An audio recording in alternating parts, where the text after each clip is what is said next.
I'm a very critical scholar, but I'm also a very hopeful, optimistic scholar. Because if we lose the optimism, if we lose the hope, they win when you think about it. And so I'm always in a space of what can we do further? And so I intentionally used the word wandering because that's exactly what I did for a full month in Europe. And when I wandered, I felt like I learned.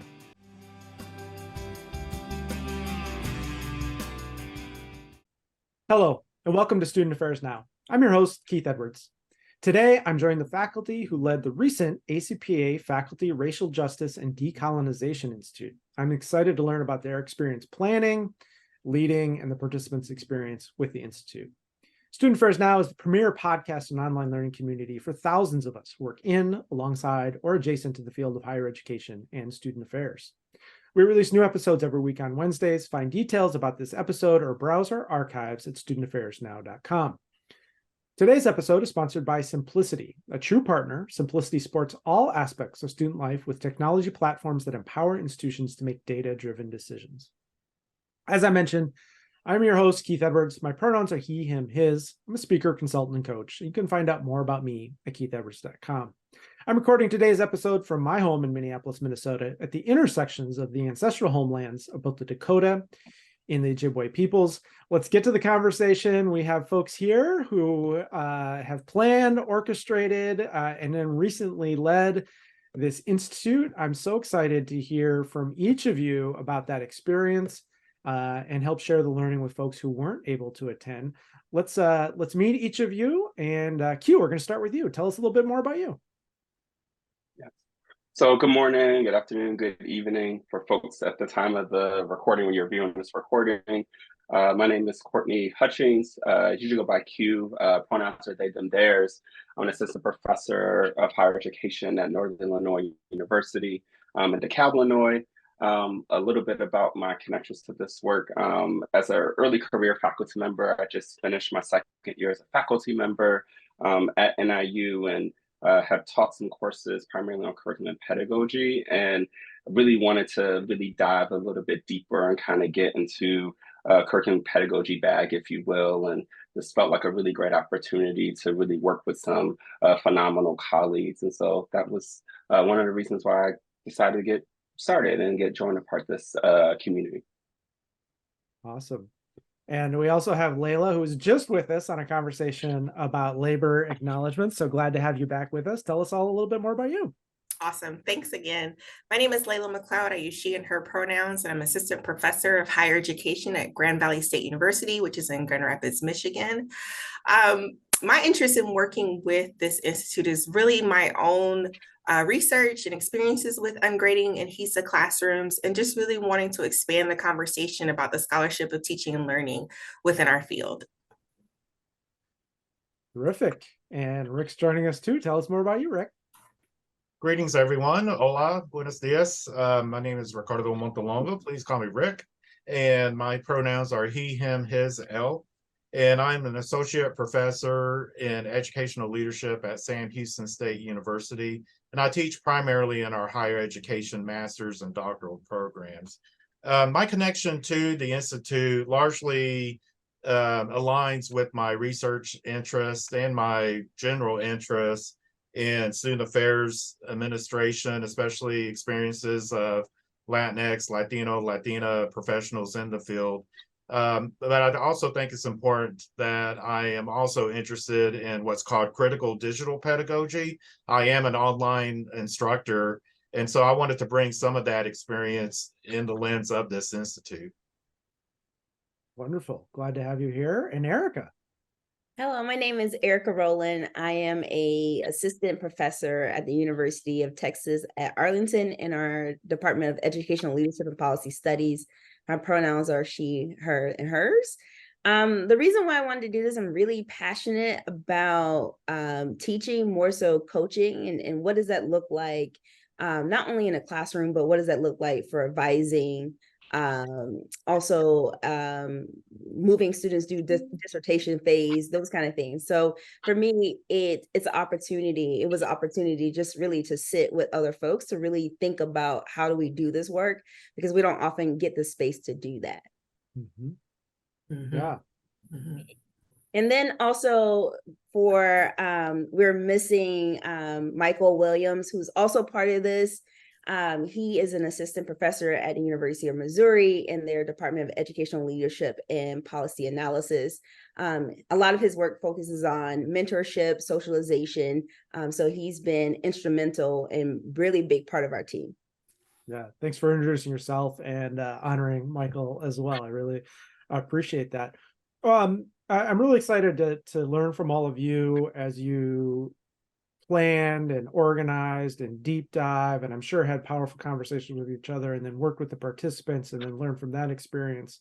We kind of get to distill all of that hard work and time and thought and everything and all the other things you do and share with folks. I just want to begin with, how did the Institute come to be? Tell us a little bit about how that happened. I think Laila, you're going to lead us here. Sure. So ACPA released the strategic imperative for racial justice and decolonization. Was that 2019? Gosh. So, and lots of folks have had conversations or questions about, okay, what does this framework look like in practice? And so about 3 years ago, the ACPA Foundation Board of Trustees voted to give, ACPA a grant to have a conversation about how faculty can infuse the imperative in our teaching. So obviously we were all impacted by the COVID-19 pandemic, so that kind of put the Institute on pause. But a call went out last fall, inviting ACPA members to serve on the faculty, the inaugural faculty for the Institute.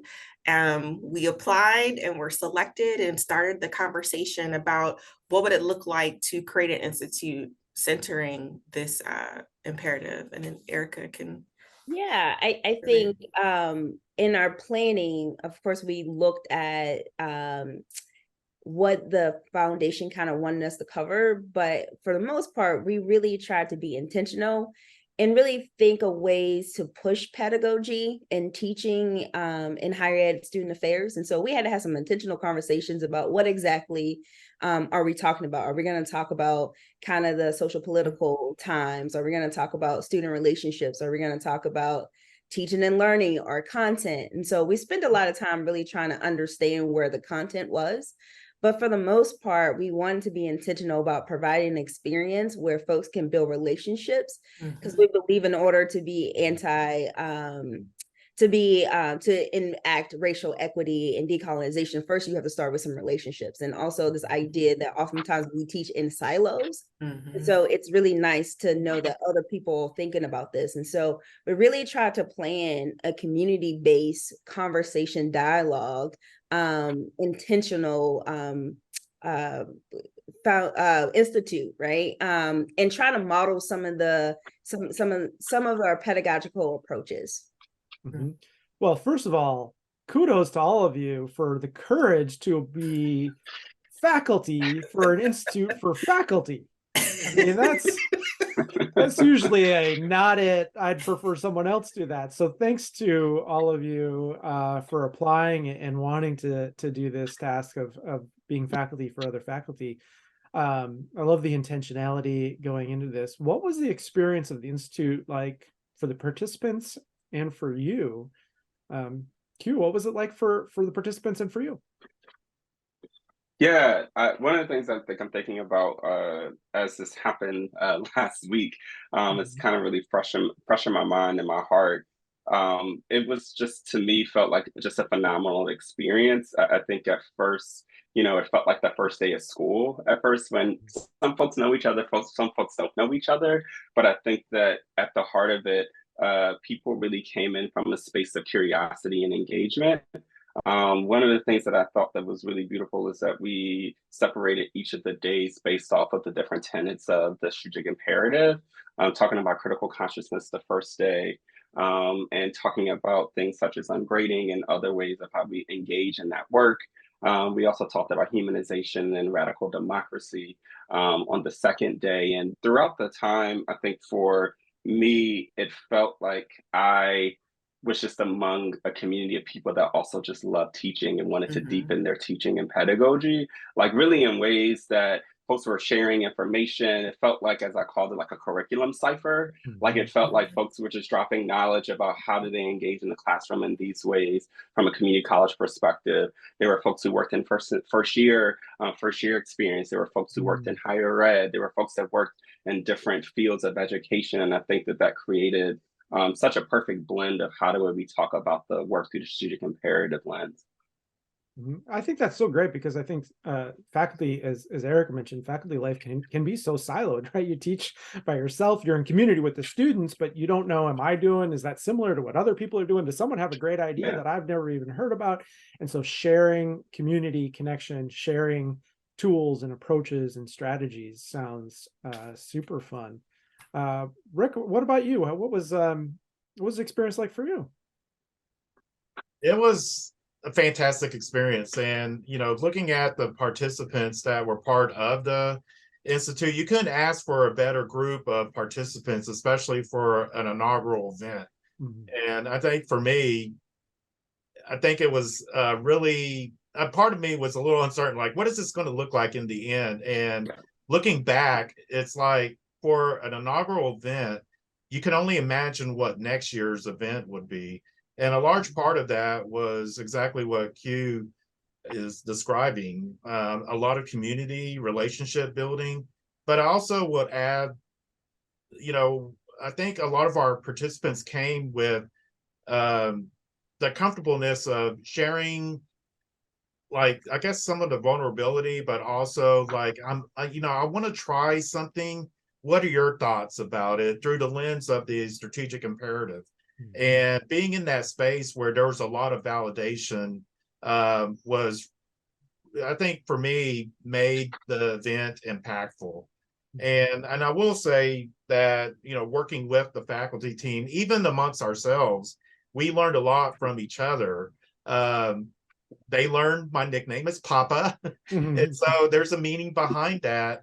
And I think our relationship building as faculty only made the experience richer for the participants. And I think something like this is needed. You mentioned teaching faculty. Well, a lot of us self-identified the states that we originate from. I'm in Texas. We have some participants from Florida. And so we all know how diversity issues and initiatives, especially teaching, are being discussed. And so being in that space where it's safe to talk and to feel validated on your emotions and experiences, I think for me made the whole inaugural institute really rewarding. I love that, bringing in to the community and the connection and the sharing, but then also what's the process like, the vulnerability, the emotional aspects, again, things that don't always go so well at faculty meetings or department meetings, and then you're off to the races to do all the things that you're doing. Ericka and Laila, do you want to add what it was like for you or for the participants? Sure. I would say one of the things, to go back to Ericka's earlier point about the intentionality behind it, was giving folks space to actually try out these ideas or talk them out. And to have the Institute faculty, like we were going around the room to kind of, help folks just talk their ideas out loud. And as if we've kind of mentioned before, a lot of times we don't have the time to do that, right? We're throwing a syllabus, we're throwing a course, and we're just trying to stay a week or two ahead of the students. So to have this time to be intentional about, why do I have so many assignments? What do I want students to know, think, or do? Is there a better way to measure how students are learning? But also, I think a really powerful conversation we had was, who are you as an instructor?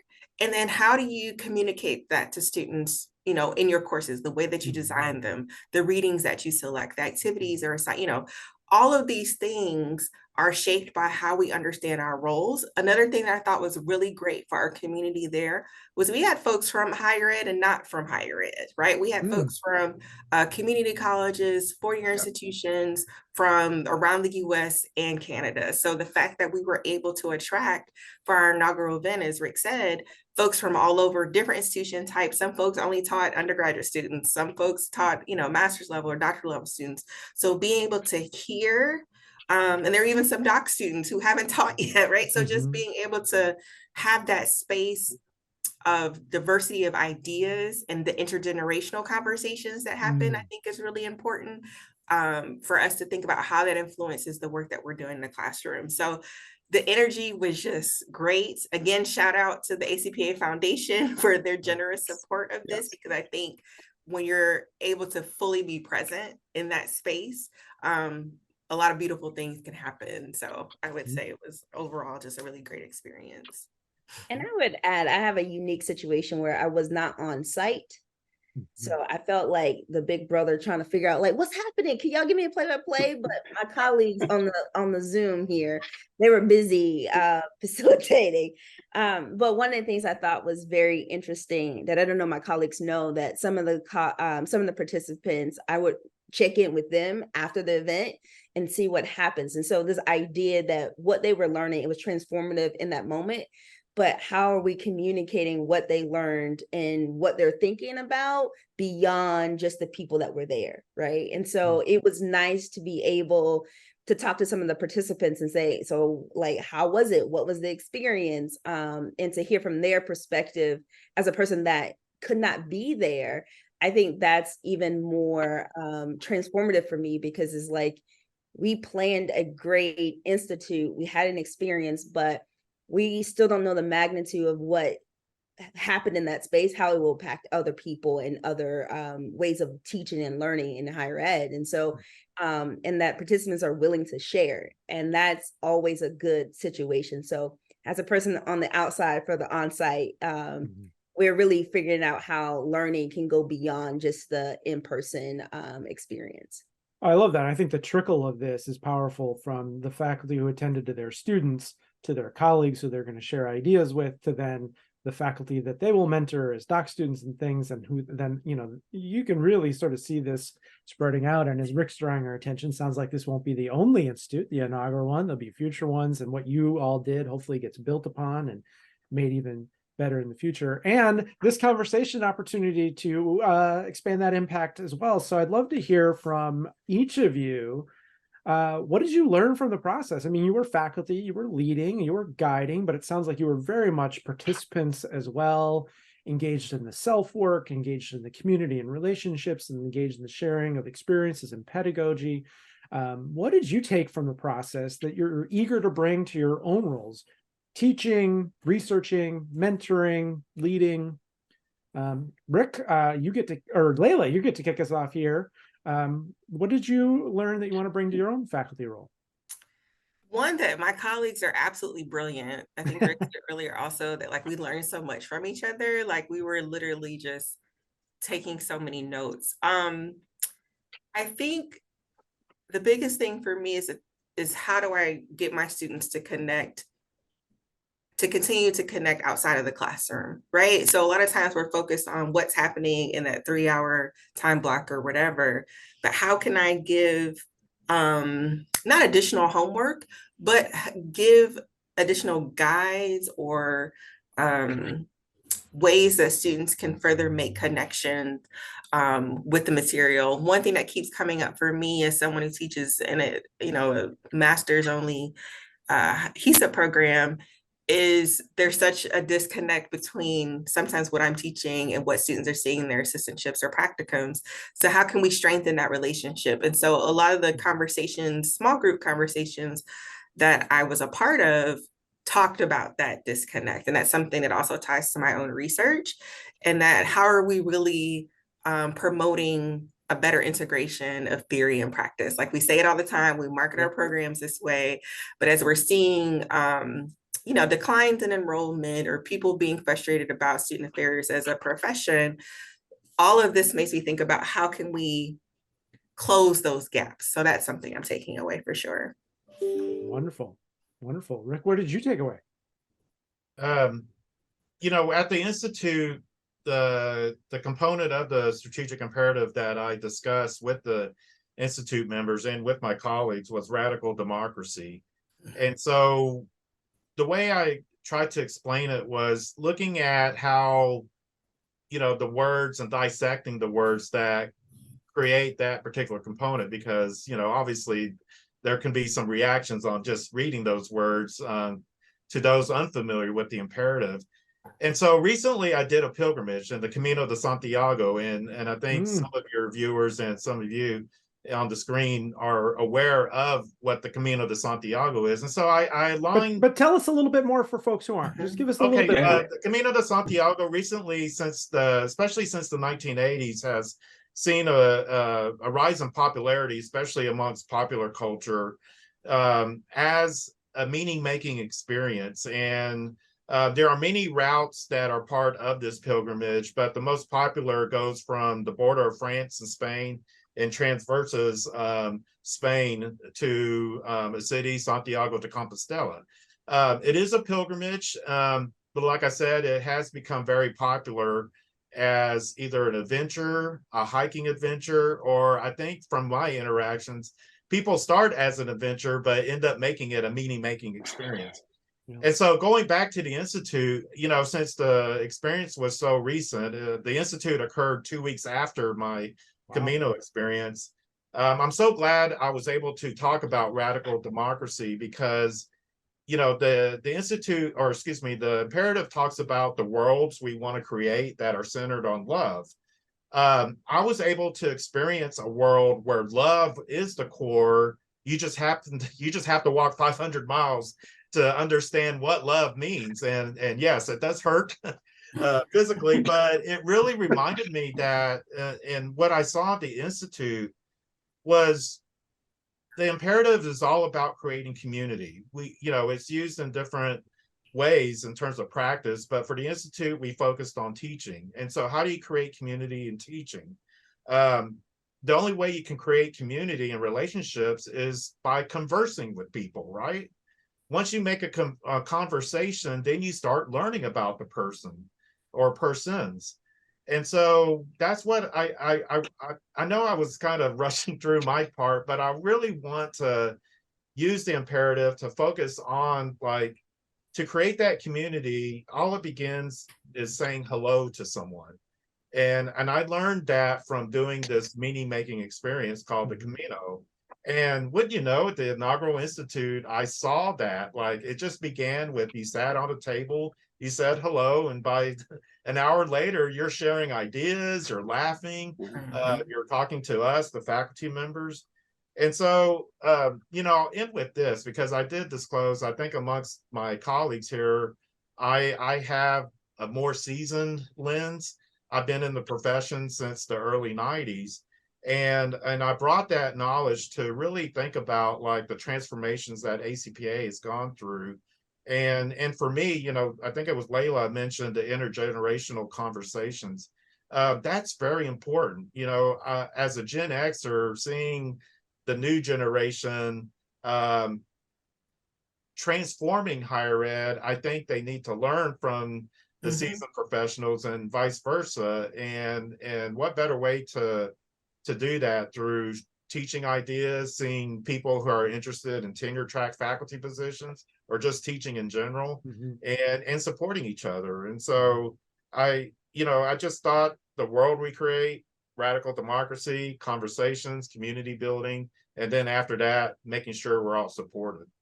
I love that. You got, we talk about love as a strategy, and the imperative certainly talks about that. And that can feel sort of soft or passive or permissive. I love you walk 500 miles to find out what love really is, right? Love is difficult. It's challenging. I've walked 168 miles. I didn't do the whole Camino. Okay. That's enough. That was enough. That's enough to find out what love is. That is enough. Invite me over for another conversation. But yeah, it was enough to interact really intentionally and intensively with some folks that just made a huge impact on my life.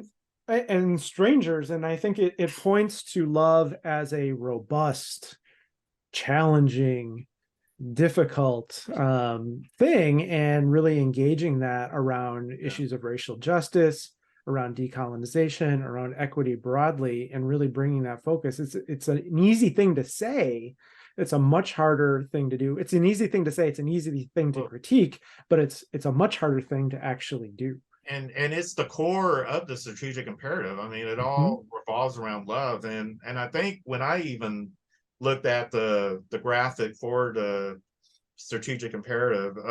It's a dynamic chart, but the center of it never moves, and that center is love. And I've been really focusing in on that. Want to continue to explore that. And again, just for me personally, I had the privilege and the opportunity to do a meaning making experience, and it's provided me some profound lessons that I just want to keep talking to my colleagues about, and because I'm still processing it, to be quite honest. And the imperative the institute just happened at the right moment. Beautiful. I wish that graphic could move.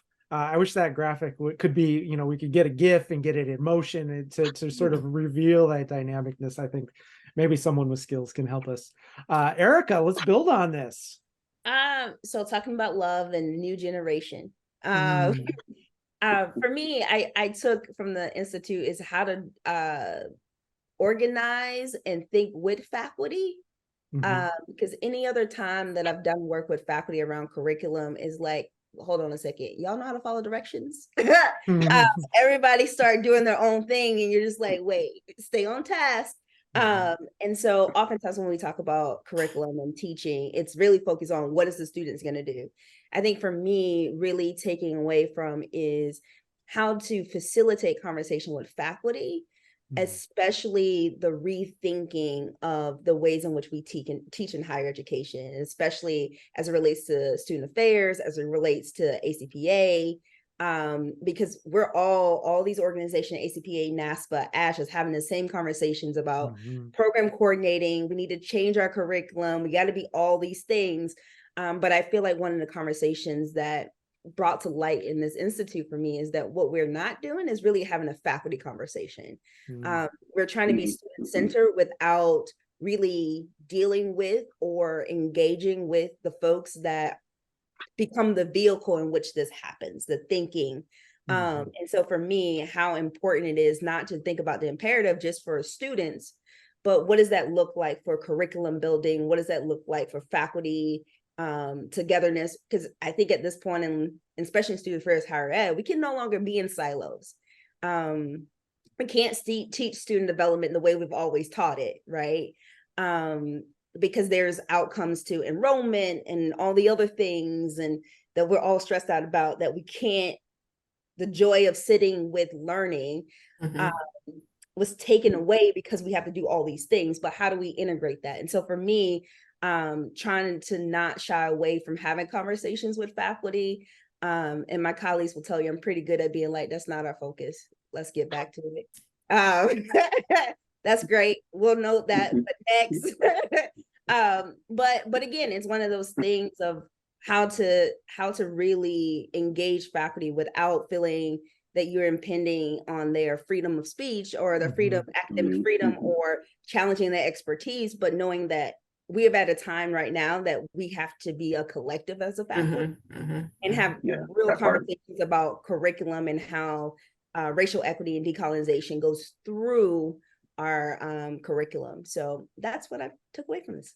Yeah, I'm really struck with the notion of, and I've heard this from many of you in different ways, about faculty breaking free of being the knowers and the authority and in charge and having all the answers, and getting into the space of being learners, engaging with each other, unlearning some things. I mean, faculty passed down intentionally and unintentionally what faculty, how we were taught and how we were managed and how the classroom was organized and the assignments we got. And sometimes it was really great and sometimes not so much. So just this, what don't I know? What do I have to learn? How can I be a community with each other? How can I do some of that is really striking to me. Q, do you want to jump in here? What are you taking away? Yeah, some of the things that one of the things I will say, when I first came into the mix of the group, I think because I was, I'm an early career faculty member, so fairly younger in my career, I kind of felt like Michelle from Destiny's Child, like when she's coming into an established group.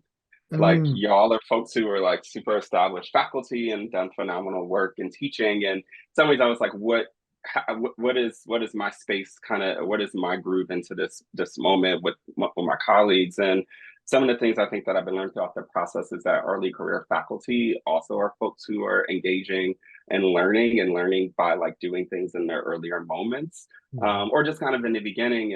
And for me, I felt very much felt a part of the group. I felt in the community. I felt love from folks. It wasn't like, oh, like, you know, oh, you're just kind of early on, you don't really know anything, but it was more so what we really freedom dreamed with each other, and we really curriculum dreamed with each other, that I felt like it felt to me like I didn't have to be anybody else other than myself with these folks. And I think even throughout the faculty, even throughout the institute, I felt that way when engaging with folks there. I teach at a teaching institution, and I'm currently teaching 2 summer courses, and I've taught about 8 courses this year, and I actually am going to be teaching a course on teaching and learning in the fall. And that really came out of the love from this institute. We got asked if someone was interested in teaching the teaching and learning class, and I was like, wow, I really want to really get into this teaching and learning scholarship and really help other practitioners, other scholars, other educators really do this work. And I think for me as a Black queer faculty member, I really try to center my identities in the classroom and the ways of how I teach. And from learning throughout this process, it made me believe that I don't have to hide different parts of who I am in the classroom when I work with my students, or the ways of how I create curriculum, the ways I create assignments. And I think from the connections with these folks here in the space, it made me believe that you can do this work for many of times in different ways, and it's okay if you mess up, or things that you kind of really have this space to just exist in the classroom. And I think that sometimes as a faculty member, we tend to think about so many things. It's about performance. A lot of it is we're evaluating on performing as faculty. And for me, I had to think about, let me take that veil off and really show myself in those moments, not only with my students, but also when am I learning from myself throughout those spaces. So those are things that I'm taking from this process. I love it. I mean, we've centered love. We've talked about the Camino, and we got a Destiny's Child reference. We're doing great, folks. We're doing great. I just wanted to jump in really quickly and say, one, I'm so thankful again that the Institute has brought me in community with these amazing folks. Something else that came up, I think, during the Institute that we as faculty need to continue to wrestle with is how we understand what colonization is and decolonization. Yes. Like those are terms that I would say even we as faculty we're thinking about, and we know within higher education in particular, we throw this term around very loosely to mean something, right? Whatever it is, we're not really sure on. And so one of the things that was offered during the Institute is that higher education itself is a colonial project, right? So that, Harvard University or Harvard College was founded to colonize, to help with the colonization of this land. And so thinking about the very institutions that we work in as colonial projects really, I think is an important starting place when we think about what does this mean moving forward, that it's still happening. It's not a historical thing only, it's that it's still currently happening. And what does that mean for us that study this field if we approach it with that lens? And then what does that mean for the way that we teach, right? So you mentioned earlier, like sometimes we teach how we were taught, right? And a lot of us weren't taught how to teach, right? We just know that we know how to do research because we have doctorates, but that teaching is not always emphasized depending on your experience as a doctoral student. So thinking about that adds another layer to the type of work that we're doing. And I also felt like when we were initially talking about the Institute, I was like, wow, this seems like a lot of time. And I was like, oh my gosh, we need more time, right? There was so much more that we could have gone through because people had such great questions and people are coming at it from so many different experiences. And so thinking about future institutes, I do think those are some things that we would like to delve into a lot more, is what is colonization, decolonization? What does it mean for the work that we're doing? And also there's some I guess, technical things about teaching that we need to review, and also how that's different from facilitation, which I think a lot of us who started out as student affairs practitioners, like we do facilitation all the time, but that is different from actually teaching concepts and theories and ideas and things like that. And so how do we help people understand that? So yeah, I just want to say it was packed, but it's like, oh my gosh, we could have been here for a couple more days because there was just so much to uncover. So I really appreciate you bringing that in, because I think it is something that sometimes just gets kind of lumped in, and it's just another racial justice and decolonization without unpacking that and separate that and really examining that. And I love you bringing in the history of institutions, of structures. I'm reminding folks, particularly when I'm focused on the learning beyond the classroom, how have our understandings been rooted in colonization of what is learning, what is knowledge, what is education, what is teaching, and what when we hear those words, what does that evoke in us? And for all of us, probably some similar things and probably some really different things. And just to pause and say, what have I learned? What have I internalized that is really from a whiteness perspective, from a colonialist perspective, from a dominant Western culture perspective, and to not feel bad about that, but to recognize and be conscious and be aware of that. And then how do I want to undo that? How do I want to explore that? I think it's just it's hard, but it's so rich. And I think Q, you said freedom dreaming. Yes. Yeah, that sounds great. And I think freedom dreaming, I think in a lot of ways feels from a sense of like hope, but insightful, like being insightful and also really wanting to critically engage in that work. But I think freedom dreaming, I think in a lot of ways, particularly for Black folks, Black folks from minoritized identities, that usually keeps us going in the work. And I think as faculty, we tend to think about the work that we do with our students, but that also is freedom dreaming. Like we're literally dreaming about what classrooms look like even after our students leave the classroom. We're thinking about it each week, and each semester and each year. And my hope is that folks will use this imperative as a way to freedom dream, particularly within their ways of how they do curriculum, how they do pedagogy, how they do different practices, particularly for them as faculty and as educators. I love it. I think a lot of times our equity work gets rooted in what we don't want, right? Anti this, against that. We want to stop that. We want to end that. And that's that anti-oppression is so critical. And what does liberation look like? And I've never heard that term, freedom dreaming. I love it. So thank you. Thank you for that. Well, we've got a bit of time here, so I want to move us to our last question and give you a little bit of space to maybe freedom dream. But the podcast is called Student Affairs Now. I'd love to hear from each of you what you're thinking, what you're troubling, what you're pondering. Can be related to the Institute, can be related to our conversation today, can be related to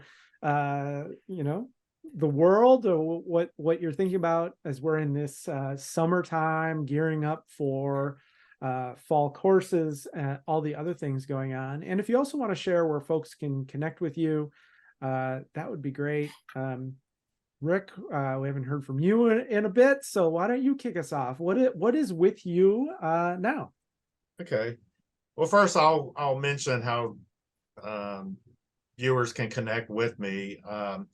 I'm on LinkedIn, Ricardo Rick Montelongo on LinkedIn. You can find information, especially about my many areas that interest me in higher ed.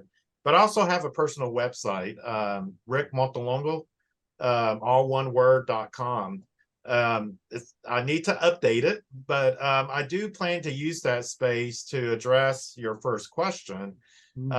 I would add a word just for me personally. I'm wandering, and obviously it connects to my Camino experience, my recent meaning-making journey that I took, and I am trying to use that experience to help me understand where higher education, student affairs is at the moment, because I understand a lot of the difficulties, the challenges that we're going through, but people that know me, people that are even my students in my classrooms, and especially my friends, I'm a very critical scholar, but I'm also a very hopeful, optimistic scholar.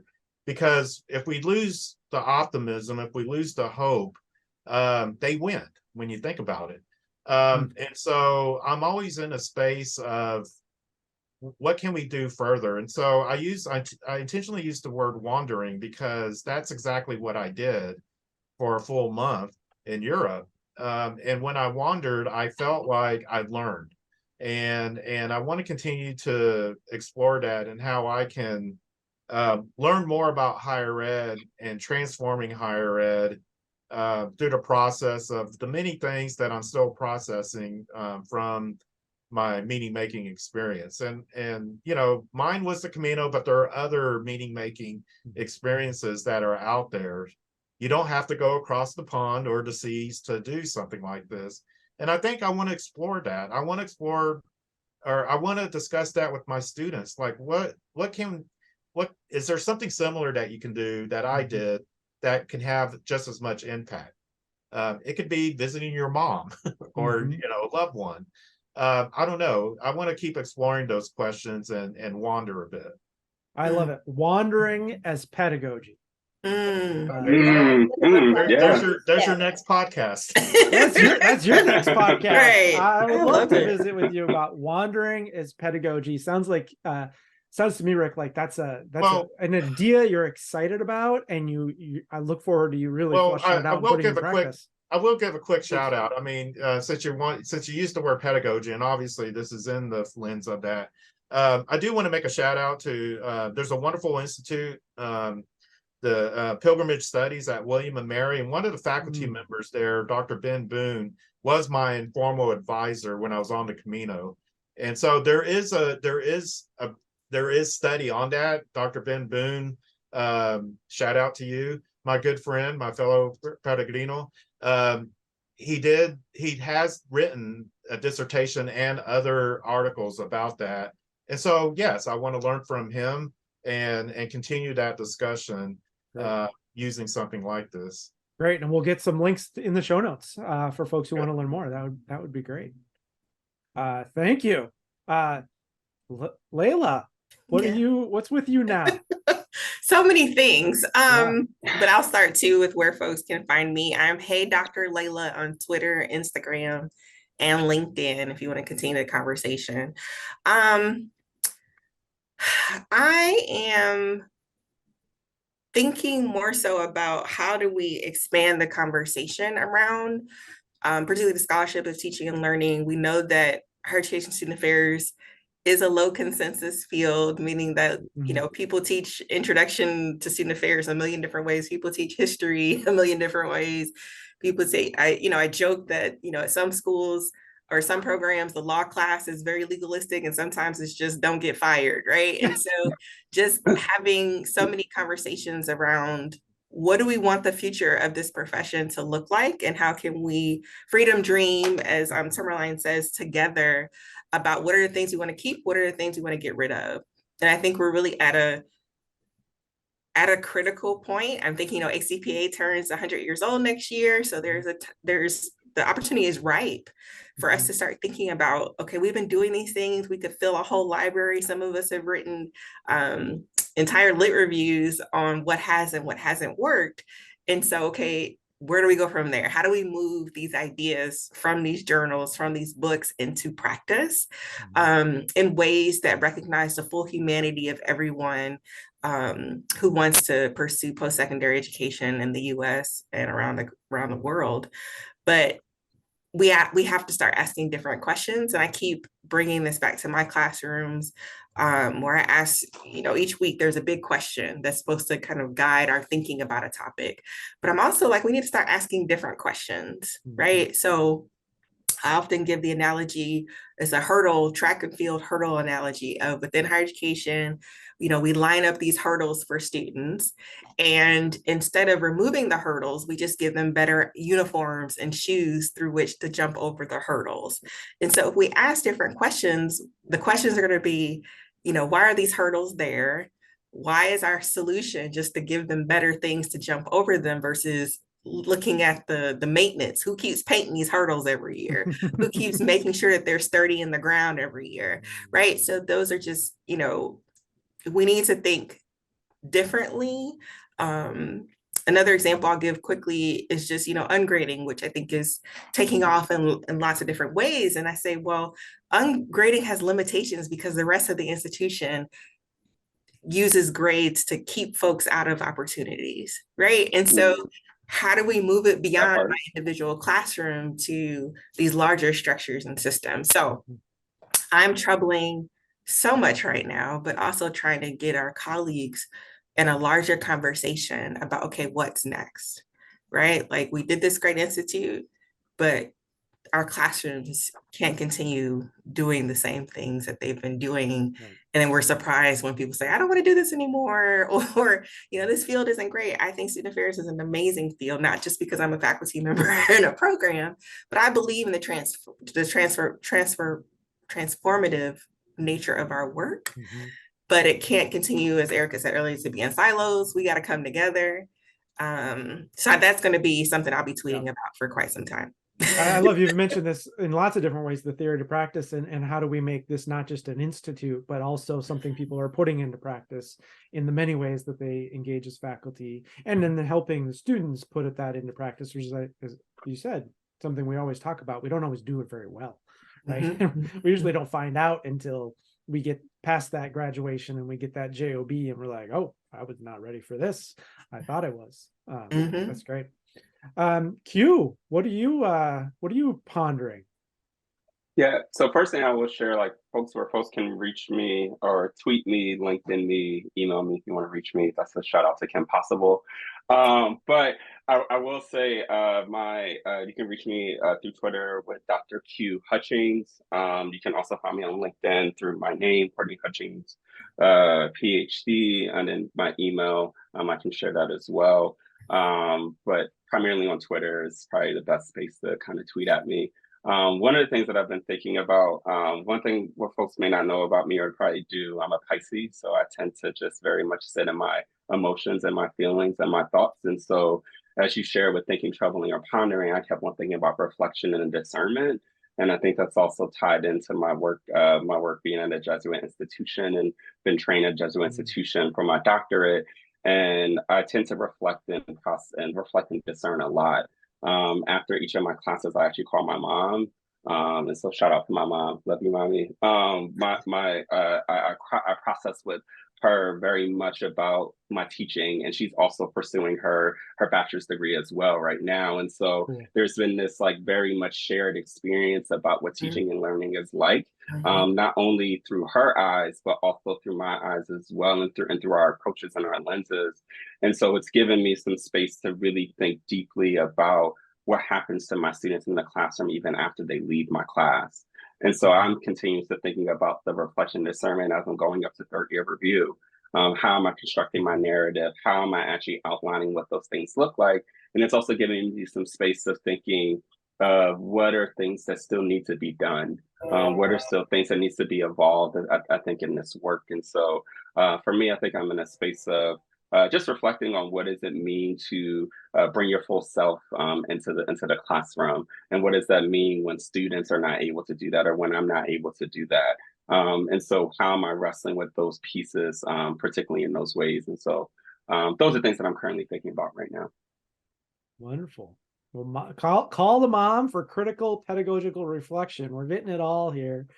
Ericka, I love that we're sort of ending with you about what you're troubling, pondering, or thinking now as someone who's part of the planning and instigating, not there, but also there from afar. What is with you now?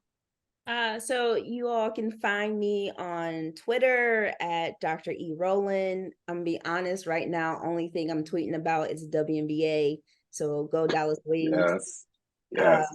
So I think two things that I'm pondering outside of the WNBA season is this idea of, especially around the imperative, how do we move away from competencies and check marks, and really sit in learning and how learning can inspire critical thinking?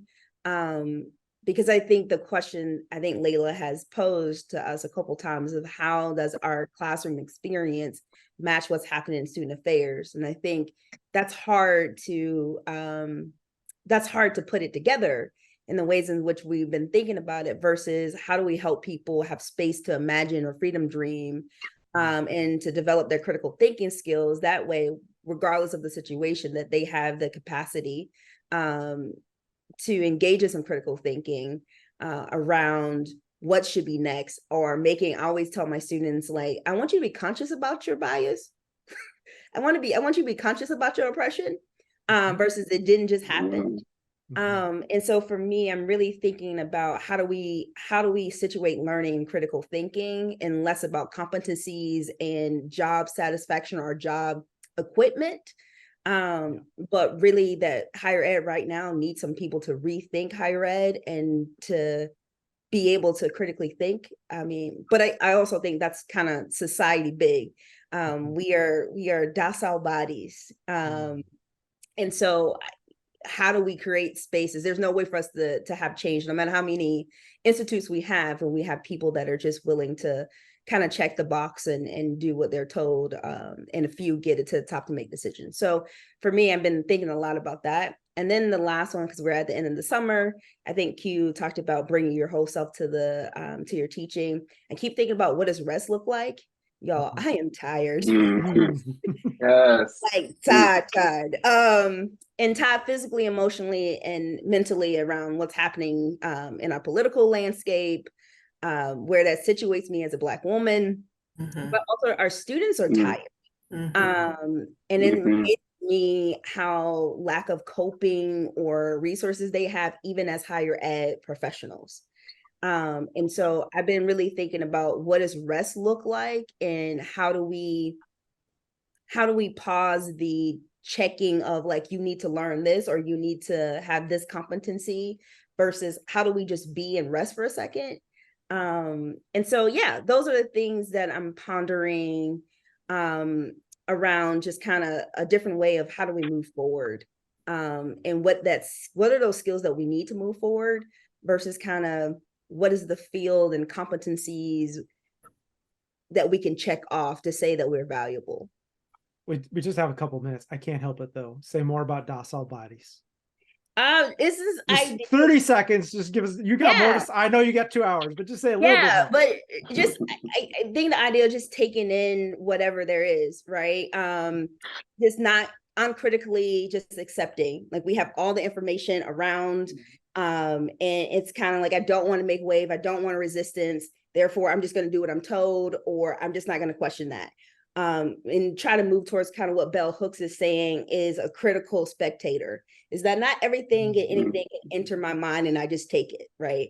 That pushback, that critical thinking, asking those questions, and really it's just about power and control. So yeah. Thank you. We got Bell Hooks critical spectator in there. I'm so glad we did that. Thank you all so much for joining us. I know you've spent a lot of time planning.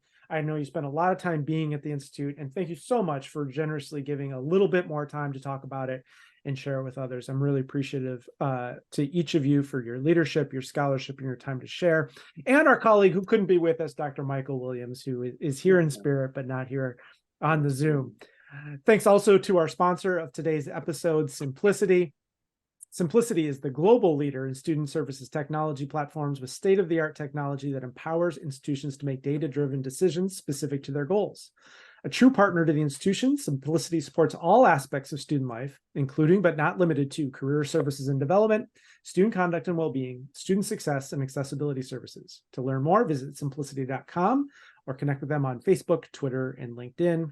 A huge shout out to our producer, Nat Ambrosi, who does all the behind the scenes work to make us all look and sound good. And we love the support for these conversations from our community. You can help us reach even more folks by subscribing to the podcast on YouTube, on wherever you get your podcast, and joining our weekly newsletter where we share each week's new episode. If you're so inclined, you can also leave us a 5-star review. I'm Keith Edwards. Thanks again to the fabulous guests today and to everyone who is watching and listening. Make it a great week. Thank you all.